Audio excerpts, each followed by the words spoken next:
Hello दोस्तों, welcome to my YouTube channel. अगर आप इस ड्रामा के पिछले पार्ट को नहीं देखे तो जरूर उसको भी देख लीजिएगा। तो चलिए बिना किसी देरी के वीडियो को स्टार्ट करते हैं। मिस्यू मिस्टर वांग को किस करने के लिए आगे बढ़ती है, लेकिन मिस्टर वांग उन्हें रोक देते हैं और वहाँ से चले जाते हैं और वो एक बार में जाके शराब पीने लगता है। इधर पार्क मिस्यू को कॉल करता है और पूछता है कि क्या तुम अभी बिजी हो, मुझे तुमसे मिलना था।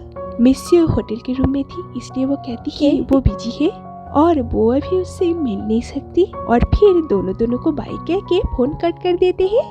उसके बाद मिस्यू को मिस्टर वांग के नंबर से कॉल आता है, जो कॉल उस बार के एम्प्लॉय ने किया था, क्योंकि मिस्टर वांग ड्रिंक करने के बाद वहाँ पे बेहोश हो गए हैं। तो मिस्यू उन्हें लेने जाती है और फिर वो उन्हें उस होटल में लेके आती है। मिस्टर वांग को भी अपने पिछले जन्मों की सपना आता है, जहाँ पे मिस्यू एक हैंडकरचिप में एक फ्लावर बना के मिस्टर वांग को देती है, क्योंकि उन्हें लगता है इसे अपने पास रखने पर गुड लगाती है। मिस्टर वांग कहते हैं तुम थोड़ा सा वेट करो, मैं एग्जाम देके जल्दी वापस आऊंगा। तो मिस्टर वांग मिस्यू को बाय कह के वहाँ से जाने लगता है। तभी मिस्यू उन्हें रोकती है, लेकिन मिस्टर वांग फिर भी चले जाते हैं। नेक्स्ट तो देखता है जिनहो और मिंजू सबके साथ मिलके रूलर के अगेंस्ट प्रोटेस्ट कर रहा है। तो पुलिस प्रोटेस्ट करने वाले को मारने लगता है। उसी बीच जिनहो और मिंजू का हाथ छूट जाता है और दोनों अलग हो जाते हैं। प्रेजेंट में मिस्टर हॉन्ग को देख के मिस्यू समझ जाती है मिस्टर हॉन्ग कोई बुरा सपना देख रहा है, तो वो उन्हें कंफर्टेबल फील करवाने के लिए उनकी टाई खोल देती है और सर पे हाथ फेरती है। तभी वो मिस्यू की हाथ पकड़ लेता है और उनकी नींद भी टूट जाती है। तो वो आँख खोल के देखता है मिस्यू उनके सामने ही है, लेकिन वो उन्हें मिंजू नाम से पुकारता है। लेकिन मिस्यू को कुछ समझ नहीं आती। उसके बाद वो वहाँ से चली जाती है और रास्ते भर यही सोचती है कि उन्होंने उसे मिंजू क्यों कहा। नेक्स्ट डे मिस्यू ने अपने मैनेजर के साथ मिंजू के कब्र को देखने के लिए जाती है, जहाँ पे एक फ्लावर बुके रखा हुआ था जो कि बिल्कुल न्यू थी। तो मिस्यू ने अपने मैनेजर से पूछती है तुमने तो कहा था कि मिंजू की कोई करीबी रिश्तेदार नहीं है, तो इसे कौन यहाँ पे रख के गया है। मैनेजर कहता है मुझे यकीन है कि उसकी कोई करीबी रिश्तेदार नहीं है। आते वक्त भी मिस्यू यही सोच रही थी। तभी वो मिस्टर नैम को उस तरफ जाते हुए देखती है। इधर मिस्टर वांग मिस्यू को कॉल करता है और कहता है पिछली रात के लिए मुझे माफ कर दीजिए, क्योंकि मेरी वजह से आपको फिर से तकलीफ हुई। मिस्यू कहती है अरे नहीं ऐसा कुछ भी नहीं है, और फिर कहती है कि मुझे साइकोथेरेपी करवानी है। मिस्टर वांग कहते हैं ठीक है, मैं आपके लिए अपॉइंटमेंट लेता हूँ। मिस्यू कॉल कट कर देती है और देखती है मिनियोंग अपने लगेज के साथ उसके घर के बाहर बैठी हुई है। उसके बाद वो दोनों घर के अंदर आती है। मिनियोंग उसे सारी बात बताती है। तो मिस्यू कुछ दिन के लिए उसे वहाँ पे रहने की परमिशन दे देती है। एक सीन में पार्क जब मिस्टर हॉन्ग के घर से बाहर जा रहा था, तब वो देखता है मिस्टर हॉन्ग इतनी सुबह सुबह किसी और जगह से घर आ रहा है। वो पहले मिस्टर हॉन्ग को देख के कुछ सोचने लगता है और फिर वो वहाँ से चला जाता है। इधर इन दोनों का एनिवर्सरी फोटोशूट हो रहा है और इन दोनों के झगड़े की वजह से ये दोनों एक दूसरे के ऊपर बहुत गुस्सा थे, इसलिए फोटोशूट के टाइम ये दोनों अच्छे से स्माइल नहीं कर रहे थे और कोई अच्छे सा पोज भी नहीं दे रहे थे। कैमरामैन पापा को मम्मी के कंधे पे हाथ रखने के लिए कहता है, लेकिन मम्मी पापा को कहती है डोंट टच, और वहाँ पे भी वो दोनों फिर से लड़ने लगते हैं। मिस्यू आगे आती है उन दोनों को समझाने के लिए। तभी वहाँ पे पार्क आता है और उसका इतना हैंडसम लुक देख के और सभी तो बहुत ज्यादा सरप्राइज हो जाता है। मिस्यू के पेरेंट्स तो उसके लुक का तारीफ करे जा रहे थे। मिस्यू के पापा कहता है अब तो तुम्हें शादी कर लेनी चाहिए, बताओ तुम्हें कैसी लड़की पसंद है। पार्क मिस्यू की तरफ आगे बढ़ता है, लेकिन कहता है मम्मी बस आपकी जैसी होनी चाहिए। मतलब कि घुमा फिरा के वो मिस्यू के बारे में बात कर रहा है, क्योंकि वही तो इकलौती उनकी जैसी है, क्योंकि वो उनकी बेटी है। फिर मिस्यू फैमिली फोटोशूट के लिए रेडी होने जाती है। वहाँ पे उसकी ड्रेस की जिप बंद नहीं हो रही थी, तो वो हेल्प के लिए किसी को अंदर आने के लिए कहती है। और अंदर कौन आता है, पार्क, जो कि अंदर आके उसकी ड्रेस की जिप बंद कर देता है। मिस्यू थोड़ा सा शर्मा जाती है। पार्क पूछता है ये कल रात तो मिस्टर वांग के साथ थी। मिस्यू झूठ बोल देती है और कहती है नहीं तो मैं तो अपने दोस्तों के साथ बाहर गई थी। तो पार्क खुश होके वहाँ से चला जाता है। इधर मिस टोमियो योगियो गार से मिलने के लिए रेस्टोरेंट में जाती है।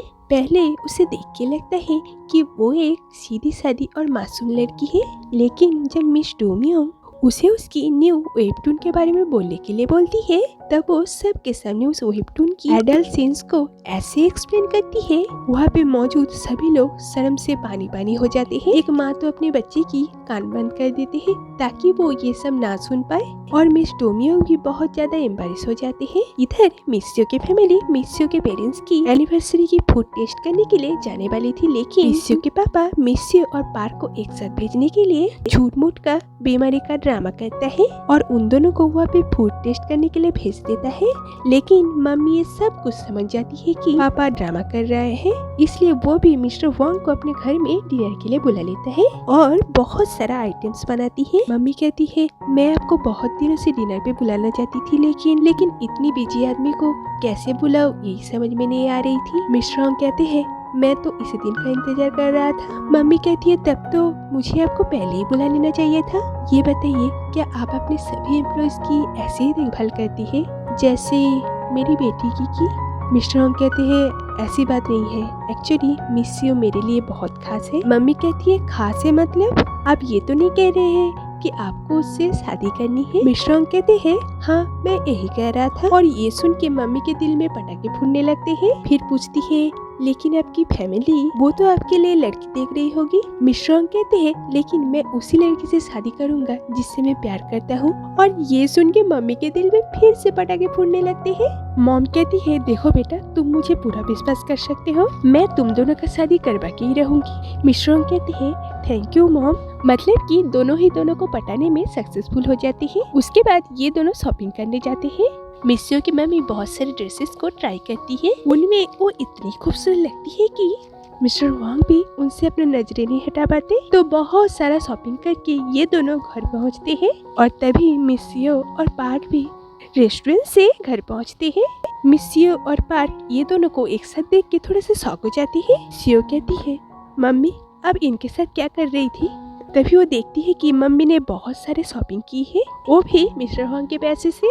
लेकिन वहाँ पे पार्क था, इसलिए वो सिचुएशन को समझ के मम्मी को जबरदस्ती घर के अंदर लेके चली जाती है। पार्क तो ये सब देख के बहुत ज्यादा गुस्सा था, तो वो मिस्टर वांग से पूछता है कि तुम ये सब क्या कर रहे हो? मिस्टर वांग कहते हैं मिस्सियो के पेरेंट्स की एनिवर्सरी है इसलिए बस उनको थोड़ा सा शॉपिंग कर पाया और घर छोड़ने आया बस। पार्क कहता है क्या तुम बताओगे कि किस हक से तुम ये सब कर रहे हो? मिस्टर वांग कहते हैं मुझे नहीं पता था कि किसी को गिफ्ट देना और घर छोड़ने आने के लिए किसी हक की जरूरत होती है। फिर कहता है मैं तो घर ही जा रहा था, तुम चाहो तो मैं तुम्हें लिफ्ट दे दूं। ऑब्वियसली पार्क मना कर देता है। इधर घर में मिस्सियो मम्मी को कहती है ये सब मिस्टर वांग ने आपके लिए खरीदा, ये ठीक नहीं है मॉम, इसे अभी के अभी वापस कीजिए। मम्मी कहती है मैं इसे वापस नहीं करने वाली, वो कितने प्यार से मेरे लिए ये किया। तभी वहाँ पे पापा को देख के मिस्सियो पूछती है कि अभी तबीयत कैसी है पापा? मम्मी कहती है इनको क्या हुआ, ये देखो अभी अभी ये फ्राइड चिकन खा के आया है। पापा कहता है ये सब तुम क्या कह रहे हो, मैं तो बीमार हूँ। मम्मी कहती है फ्राइड चिकन का सॉस आपके मुंह पे लगा हुआ है। पापा बचने के लिए कहता है क्या तुम्हें पता है शादी से पहले ये गली के लड़कों को किस करती फिरती थी? मम्मी कहती है मैंने बस एक ही लड़कों को किस किया था, तुम ये सब क्या कह रहे हो? इधर मिस्सियो को पता चलती है कि मिस्टर वांग और मिस्सियो एक होटल में पूरी रात एक साथ थे। तभी वहाँ पे हान आती है। मिस्सियो ये सब देख के बहुत ज्यादा गुस्सा हो जाती है और हान को डांटने लगती है। कहती है तुम 1 साल से मिस्टर वांग के साथ काम कर रही हो, लेकिन तब भी मिस्टर वांग तुम पे थोड़ा सा भी इंटरेस्टेड नहीं है। और कल की आई हुई लड़की मिस्सियो के साथ वो एक होटल में रात बिता रहा है। क्या तुम्हें इस बारे में पता थी? हान बहुत ज्यादा डर जाती है और कहती है नहीं मॉम मुझे नहीं पता है। मिस्सियो गुस्से से वहाँ से चली जाती है और हान डर से रोने लगती है। गुस्से में मिस्सियो अपने रूम में जाके मिस्सियो के फोटो को फाड़ देता है। इधर मिस्टर वांग को मिस्टर नैम से पता चलता है मिस्सियो कब्रिस्तान से वापस आई और मिस्टर नैम को पता करने के लिए कहता है वहाँ पे दफनाए हुए लोगों में से किन के साथ उनका रिलेशन है। इधर जीना और जीना के एक साथ हस्बैंड शॉपिंग करने के लिए जाते हैं, जहाँ पे उसके हस्बैंड को पता चलता है कि जीना पार्क के उस दोस्त को अपने घर में बुलाती है और उसके साथ ही खाना खाती है। उसके एक हस्बैंड कहता है क्या तुमने सच में उसे घर पे बुलाई थी? जीना कहता है हाँ तो क्या किसी को घर पे बुलाने के लिए मुझे तुम्हारी परमिशन लेनी पड़ेगी? जीना का हस्बैंड कहता है लेकिन तुम्हें उसे घर पे नहीं बुलाना चाहिए था। जीना तो गुस्सा करके वहाँ से चली जाती है। इधर घर में मिनियोंग को मिस्सियो पूछती है क्या तुम्हारे पति ने तुम्हें कॉल किया? मिनियोंग कहती है नहीं। वो छोड़ो, ये बताओ कि तुम्हारे पेरेंट्स की तो मैरिज एनिवर्सरी होने वाला है ना, तो तैयारी कैसी चल रही है। मिस्यो कहती है कुछ भी ठीक नहीं हो रहा है क्योंकि उनमें झगड़ा हो गया है। मिनियन कहती है और तुम्हारा क्या तुम किसी को डेट कर रही हो। मिस्यो कहती है नहीं तो। मिनियन कहती है तुम डेट करो लेकिन शादी मत करना। मिस्यो कहती है मुझे तो यकीन ही नहीं हो रहा है कि तुम ये सब बोल रहे हो। जो हमेशा सबको शादी करने के लिए कहती है आज वो शादी ना करने के लिए कह रही है। मिनियन कहती है पहले मैं नहीं मानती थी लेकिन मेरे साथ जो हो रहा है मुझे भी लगने लगा है कि लोग जो कहते हैं वो सही कहते हैं। शादी के बाद आदमी बदल जाता है। उसके बाद मिस्यो मिस्टर वांग के बारे में सोचने लगती है और मिनियन से कहती है मेरा एक दोस्त है, एक लड़का उसे पसंद करता है लेकिन शराब के नशे में वो लड़का किसी और का नाम ले रहा था।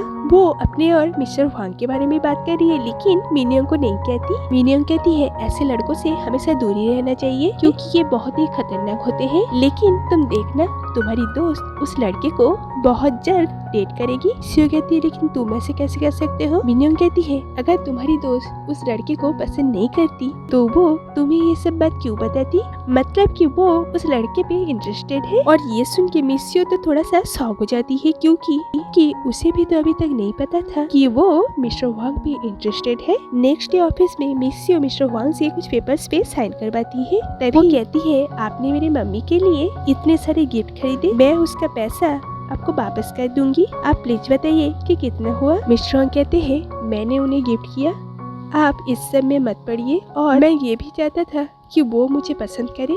मिस्यो ये सुन के थोड़ा सा शर्मा जाती है और फिर पूछती है आप होटल से ऐसे ही क्यों चले गए, आपने उस वक्त किस भी अवॉइड किया, वो भी उसकी जिसे आप पसंद करते हैं। मिस्टर वांग कहते हैं मुझे पता है कि आपको मेरे लिए फीलिंग्स नहीं है, जब आपको मेरे लिए फीलिंग्स होगी तब मैं अवॉइड नहीं करूंगा। इधर मिस्योन को एक फ्लैशबैक आती है जहाँ पे कॉलेज टाइम में मिस्योन जिन्हों को कुछ कहने के लिए जाती है, देखती है कि वहाँ पे मिंजू भी है और वो लोग प्रोटेस्ट के लिए कुछ पोस्टर्स तैयार कर रहे थे। इधर ऑफिस में मिस्यो अपने टीम मेंबर्स के साथ काम कर रही थी, तभी वहाँ पे उसे मिस्योन की मैसेज आती है जहाँ पे वो उसे मिलने के लिए बुलाती है।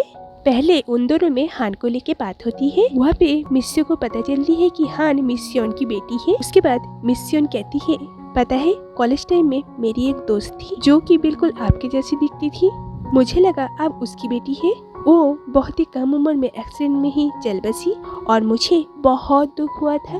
तभी मिस्यो को मिस्टर वांग कॉल करते हैं क्योंकि वो दोनों आज एक साइकोथेरेपी के पास जाने वाले थे। मिस्यो कहती है कि आप रुकिए मैं 10 मिनट में आती हूँ। मिस्यो कहती है काम के बाद भी अपॉइंटमेंट, क्या आप उनको डेट कर रही है। मिस्यो कहती है अरे नहीं आपको शायद कोई गलतफहमी हुई है। मिस्यो कहती है ओके ये आपके लिए अच्छी है क्योंकि मिस्टर वांग अच्छे इंसान नहीं है। इधर लिफ्ट में मिस डोमियोंग के साथ एक लेडी होती है। मिस डोमियोंग कॉल पे अपने किसी दोस्त को योग्यो गाल के बारे में कहती है कि वो एक बहुत प्यारी लड़की है, लेकिन वो लड़की कहती है कि किसके बिना प्यार नहीं होता और ना जाने क्या क्या। अगर मैं उसकी माँ होती तो उसकी वेबटून छुड़ा के उसे मैं घर पे बैठा देती। वो लड़की भी मिस डोमियोंग के पीछे पीछे आ रही थी। मिस डोमियोंग योग्यो गाल से मिलने के लिए आई थी तो वो उसके रूम के सामने आती है और वो लेडी भी वहाँ पे पहुँच जाती है। मिस डोमियोंग कहती है आप मेरा पीछा क्यों कर रहे हैं। वो लेडी कहती है आप ये सब क्या कह रहे हैं, ये मेरी बेटी की घर है, मतलब कि वो योग्यो गाल की माँ है।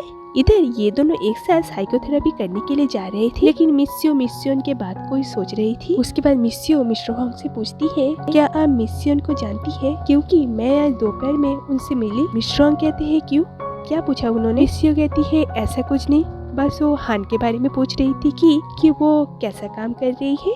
तभी उसे पार्क कॉल करता है। तो यहाँ पे इस एपिसोड का एंड होता है। तो दोस्तों अगर वीडियो थोड़ा सा भी अच्छे लगे तो लाइक और सब्सक्राइब जरूर कीजिएगा। तो मिलते हैं अगले वीडियो में, तब तक के लिए बाय।